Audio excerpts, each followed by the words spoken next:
With Byzantine artisans, they decorated it with golden mosaics of an Islamic paradise.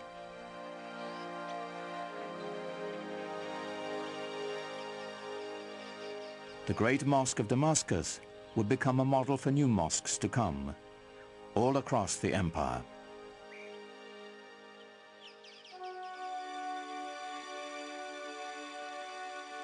The Arabs transformed their conquered lands, maintaining, improving, or expanding the infrastructure. In Tunisia, building on Roman ruins, they devised an ingenious system of water purification, using gravity to separate fresh water from sediments. Part of this system were these two enormous basins that they built outside the city walls. The clean fresh water would flow over into the larger basin, where it would then be distributed by pipes to the city. This is, hundreds of years before anyone in Europe ever thought of having running water.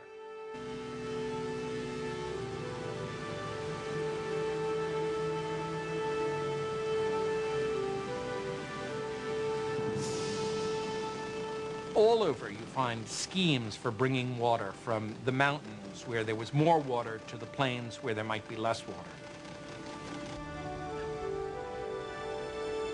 They resurrected elaborate irrigation systems, filling the old stone aqueducts with precious water.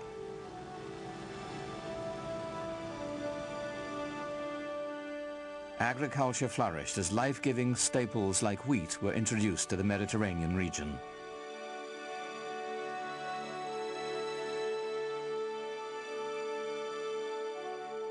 But Muslims saved their most monumental feat for the holy city of Jerusalem. Islam's first great work of art is the Dome of the Rock. It was built in a city that was holy to Christians and Jews, and it's spectacular. Like Mecca and the Kaaba, the significance of this holy site goes back to Abraham, for the rock within is said to be the place he nearly sacrificed his son. It was built to rival the nearby Church of the Holy Sepulchre, where Jesus was said to have been buried.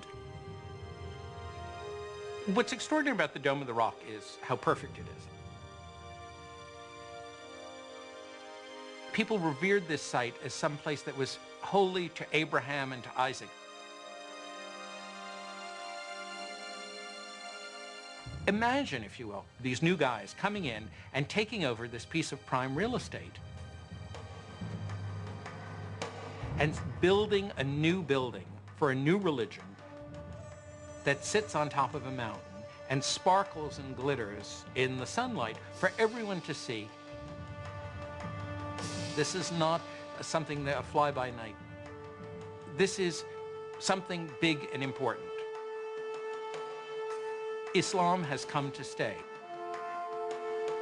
In just 100 years, Muhammad's vision had transformed the spiritual and political map of the world, and his followers had established an empire larger than Rome.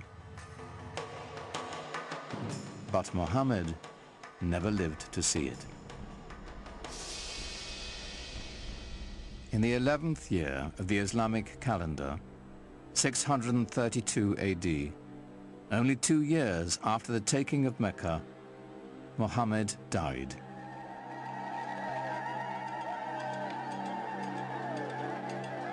Medina fell into despair.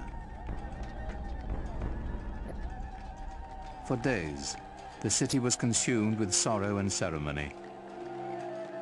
He's known to have said that he wanted to be buried very simply, with no marker over his grave.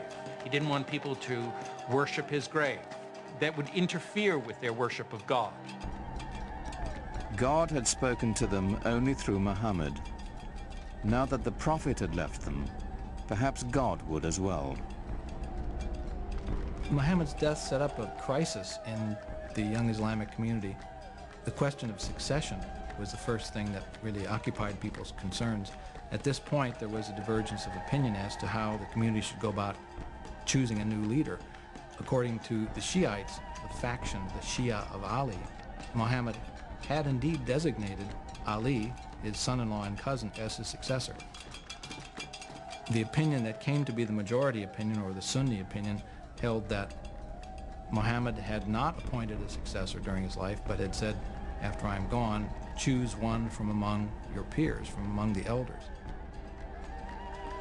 And from the house there came out the man who would be his successor, Abu Bakr.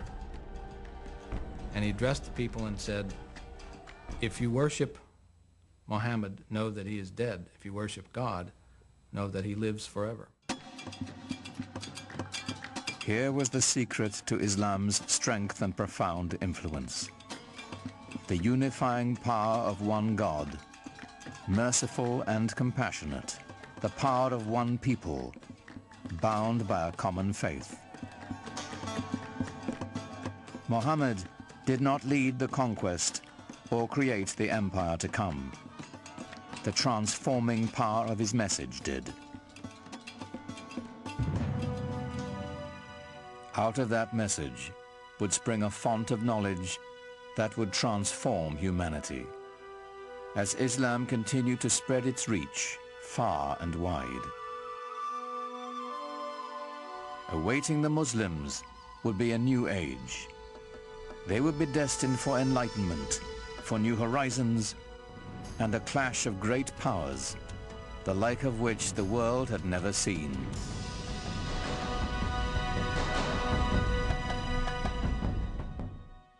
During the 7th and 8th centuries AD, a powerful new faith was about to change the world, the faith of Islam.